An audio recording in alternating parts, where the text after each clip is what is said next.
Assalamualaikum warahmatullahi wabarakatuh.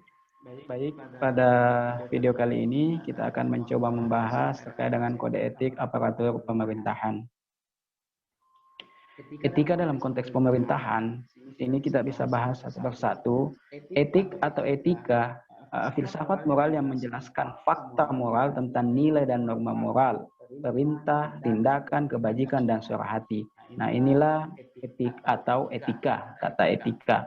Filsafat moral yang menjelaskan fakta moral tentang nilai dan norma moral, perintah, tindakan, kebajikan, dan suara hati. Kemudian etika menuntut seseorang memahami mengapa atau atas dasar apa ia harus mengikuti ajaran moral tertentu. Jadi untuk mengikuti ajaran moral tertentu itu harus dituntut namanya etika, etika yang dimiliki oleh seseorang. Kemudian yang selanjutnya, etika lebih banyak bicara tentang baik dan buruk, bukan benar atau salah. Nah, kalau benar atau salah itu lebih kepada unsur hukum. Dia dikatakan benar ataupun dikatakan salah. Jadi di sini etika lebih banyak bicara tentang mana yang baik dan mana yang buruk, mana yang seharusnya kita lakukan dan mana yang seharusnya kita tidak lakukan. Baik dan buruk lebih didasarkan norma dan tata krama pada umumnya tidak tertulis, tetapi telah disepakati oleh masyarakat sebagai suatu tata nilai. Jadi baik dan buruk itu sebenarnya sesuatu hal yang telah disepakati oleh masyarakat sebagai suatu tata nilai. Jadi walaupun dia tidak secara tertulis, kita sudah tahu bahwa ini adalah sesuatu hal yang baik dan ini adalah sesuatu hal yang buruk. Nah, etika dalam sebuah organisasi dibagi menjadi tiga. Jadi ada tiga di sini etika dalam sebuah organisasi. Yang pertama adalah etika individu, kemudian etika organisasi itu sendiri, kemudian yang ketiga adalah etika profesi. Nah, etika individu adalah aturan yang menentukan baik atau buruk perilaku orang per orang dalam hubungan dengan individu lain. Jadi di sini yang lebih ditekankan adalah bagaimana individu itu berkomunikasi, bagaimana individu itu saling berkoordinasi antara individu yang lain. Nah, etika individu yang dimaksud adalah bagaimana seseorang atau aturan yang menentukan baik atau buruk perilaku orang tersebut. Jadi ada etika individu. Ya, jadi bagaimana seorang itu bisa bersikap baik atau buruk terhadap individu-individu yang ada di sekitarnya. Kemudian yang selanjutnya etika organisasi. Nah, etika organisasi ini sendiri adalah aturan atau ethic of rule yang dicerminkan dalam struktur organisasi. Nah, di sini kita bisa melihat dalam sebuah struktur organisasi, ketika kita berada dalam tataran ketua ataupun pimpinan, maka itu akan mengatur siapa yang ada di bawahnya. Nah, inilah etika organisasi. Begitupun sebaliknya, ketika kita berada dalam struktur organisasi ataupun yang berada dalam sebuah struktur, kita berada di bawah pimpinan, maka etika kita itu bagaimana menghargai dan menghormati keputusan-keputusan yang dibuat oleh seorang pimpinan ataupun orang yang ada di atas kita. Itulah etika dalam sebuah organisasi. Jadi semua punya kepentingan, semua punya kewajiban, semua punya hak dan kewenangan untuk melaksanakan segala sesuatunya dalam sebuah organisasi. Kemudian yang selanjutnya adalah etika profesi. Etika profesi adalah norma-norma, syarat-syarat, dan ketentuan yang harus dipenuhi oleh orang yang dalam hal ini disebut sebagai profesional.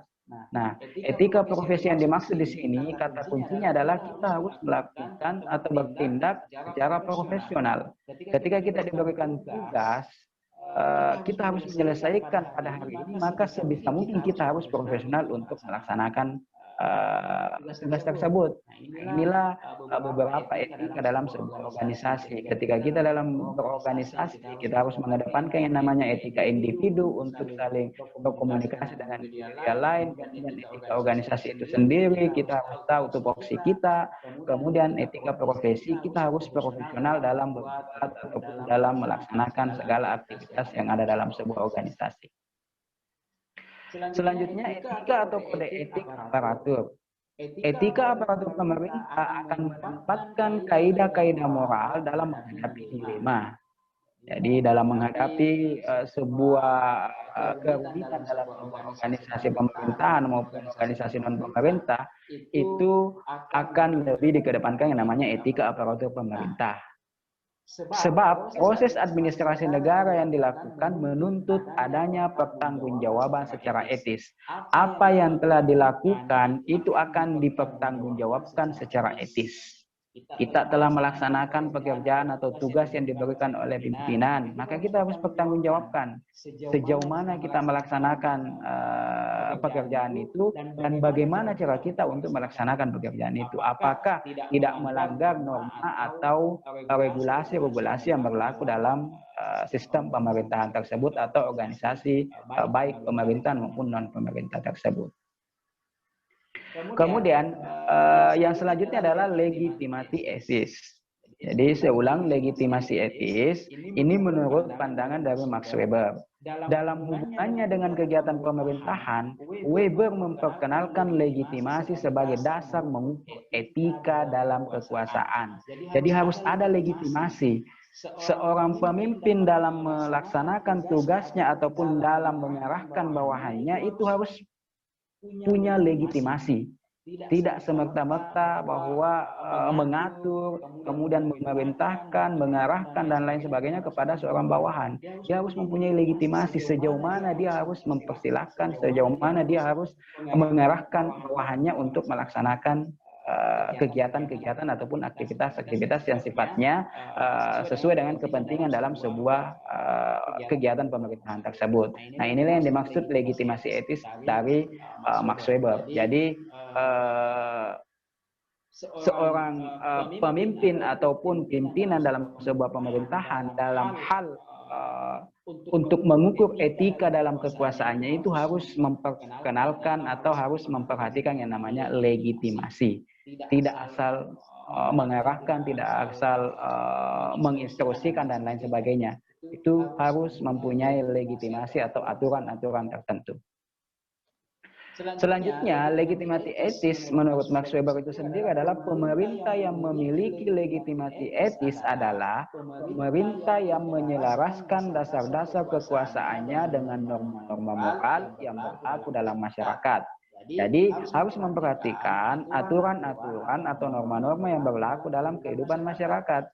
Jangan sampai ada pemerintah yang dalam hal ini melaksanakan atau menjalankan kekuasaannya itu sendiri tanpa memperhatikan norma-norma yang berlaku dalam masyarakat, maka itu pasti secara otomatis tidak akan diterima oleh masyarakat secara luas atau secara umum. Olehnya itu harus memperhatikan bagaimana norma-norma yang moral yang berlaku dalam lingkungan masyarakat. Kemudian yang selanjutnya adalah ciri-ciri legitimasi etis. Nah, di sini ada beberapa ciri-ciri legitimasi etis. Yang pertama adalah penyesuaian persoalan-persoalan kekuasaan secara etis, dalam arti berdasarkan nilai-nilai moral dalam masyarakat. Nah, ini dalam hal penyesuaian persoalan-persoalan kekuasaan secara etis itu berdasarkan nilai-nilai moral dalam masyarakat. Kemudian yang kedua, perilaku kekuasaan didasarkan pada landasan etika yang dihubungkan dengan ajaran atau ideologi. Jadi etika yang dihubungkan dengan ajaran atau ideologi. Selanjutnya, ciri-ciri legitimasi etis yang ketiga adalah setiap perbuatan dilakukan secara umum dan tidak hanya pada kepentingan tertentu. Jadi setiap perbuatan itu dilakukan secara universal atau umum dan tidak hanya pada kepentingan tertentu atau kepentingan pribadi. Nah, istilahnya di sini adalah vested interest. Kemudian yang selanjutnya adalah peran kode etik. Peran kode etik adalah setiap profesi termasuk aparatur pemerintahan menggunakan sistem etika untuk menyediakan struktur yang mampu menciptakan disiplin tata kerja. Jadi setiap profesi termasuk aparatur pemerintahan itu menggunakan sistem etika untuk menyediakan struktur yang mampu menciptakan disiplin tata kerja. Kemudian, garis batas nilai yang dijadikan acuan dalam mengemban tugas-tugas sehari-hari kita. Jadi, harus mempunyai kode etik dalam hal mengemban tugas-tugas dalam kehidupan sehari-hari. Kemudian peran kode etik yang selanjutnya adalah kode etik tidak membebankan sanksi hukum atau paksaan fisik. Jadi ini kode etik ini tidak membebankan sanksi hukum atau paksaan fisik. Kemudian yang selanjutnya adalah kode etik dirumuskan dengan asumsi bahwa tanpa paksaan dari luar setiap orang akan patuh. Jadi ketika ada kode etik yang sudah dirumuskan, itu tidak perlu ataupun tidak wajib untuk disampaikan kepada orang lain bahwa orang harus patuh terhadap sesuatu hal. Kalau sudah ada kode etik, itu secara otomatis akan membuat asumsi bahwa orang lain itu tidak akan secara terpaksa untuk mematuhi sesuatu hal atau aturan-aturan yang berlaku. Jadi itulah salah satu peran kode etik. Intinya ketika ada kode etik yang dibuat, maka itu secara otomatis akan berlaku untuk semua orang akan patuh terhadap kode etik ataupun aturan yang kita buat dalam sebuah organisasi ataupun lingkup pemerintahan maupun pemerintah. Kemudian yang selanjutnya adalah dorongan untuk mematuhi kode etik bukan dari adanya sanksi. Ingat, garis bawahi, dorongan untuk mematuhi kode etik bukan dari adanya sanksi, namun dari rasa kemanusiaan, harga diri, martabat, dan nilai-nilai filosofis. Jadi ketika kita ingin mematuhi sebuah kode etik, maka itu bukan dari adanya sanksi, tapi dari rasa kemanusiaan, harga diri, martabat, dan nilai-nilai filosofis. Ketika itu ditanamkan, maka itu secara otomatis akan membuat atau memotivasi kita untuk senantiasa mematuhi kode etik. Walaupun kita tidak mengedepankan yang namanya sanksi, adanya sanksi. Kita takut dengan adanya sanksi, tapi ketika kita sudah menanamkan rasa kemanusiaan, harga diri, martabat, dan nilai-nilai filosofis, maka itulah yang akan menjadi dorongan mematuhi kode etik yang berlaku. Kemudian asas-asas kode etik administrasi. Di sini ada 4, ada 5. Asas kepastian hukum. Dalam hal ini, the principle of legal security. Kemudian yang kedua adalah asas kecermatan, the principle of carefulness. Kemudian yang ketiga adalah asas permainan yang layak, principle of fair play. Kemudian yang keempat adalah asas keseimbangan, the principle of balance.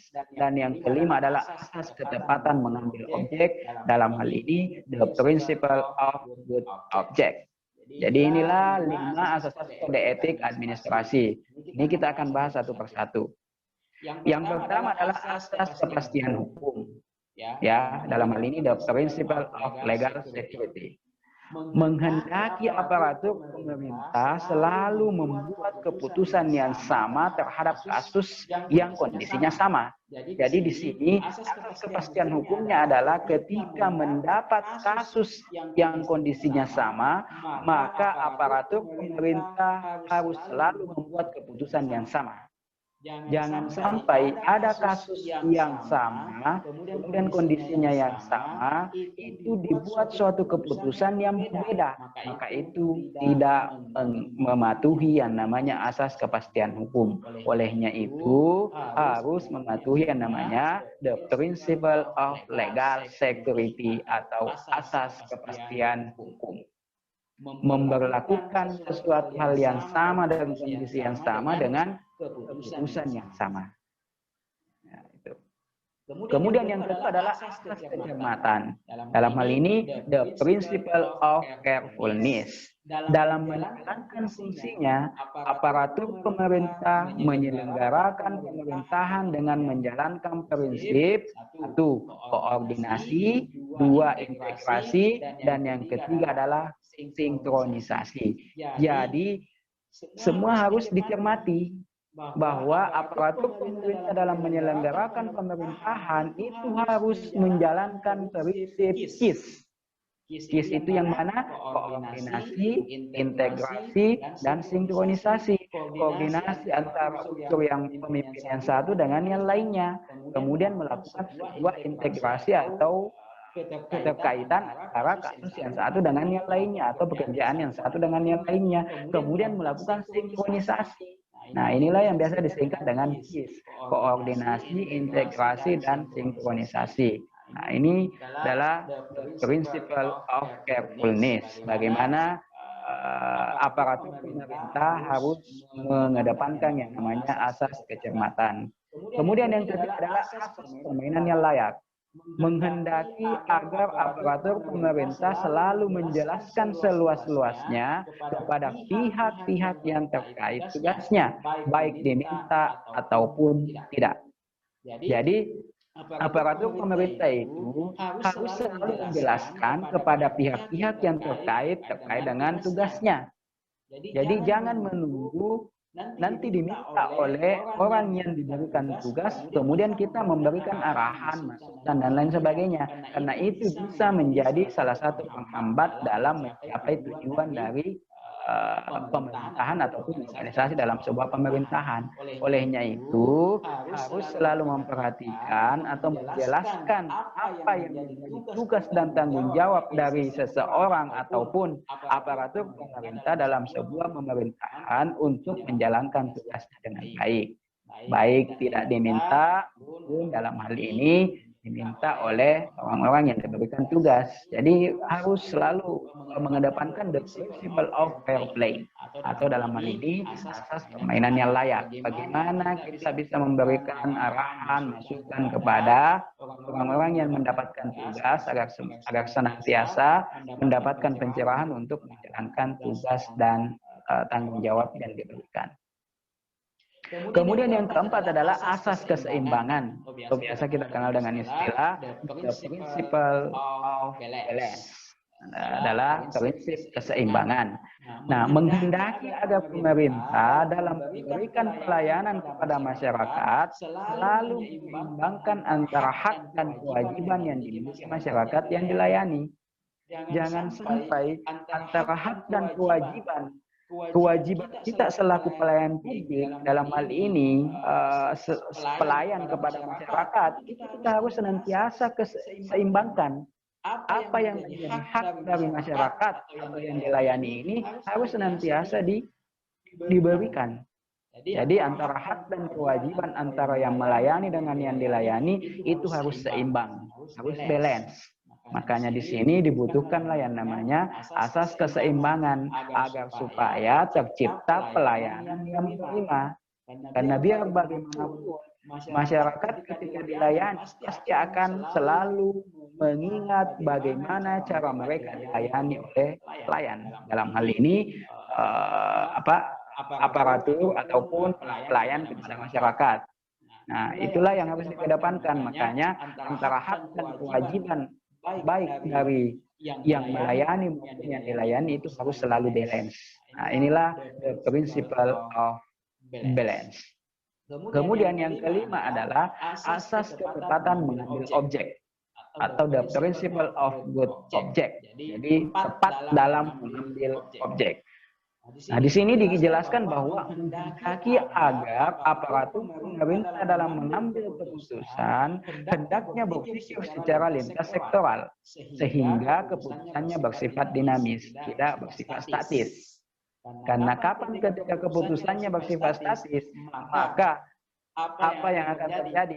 Semua asas ketepatan dalam pengambilan keputusan itu pasti akan terpengaruh kepada bagaimana melakukan pelayanan kepada masyarakat yang dalam hal ini yang harus dilayani dengan baik dan prima.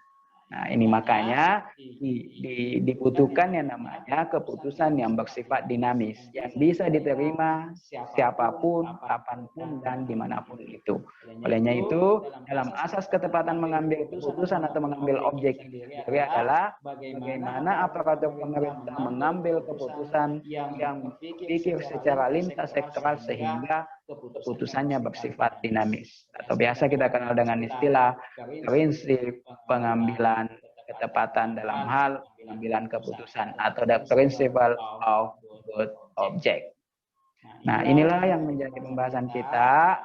Semoga apa yang menjadi pembahasan ini itu dapat bermanfaat, bisa dijadikan sebagai bahan acuan untuk bagaimana kita memahami etika aparatur pemerintahan. Terima kasih. Fastabiqul khairat. Assalamualaikum warahmatullahi wabarakatuh.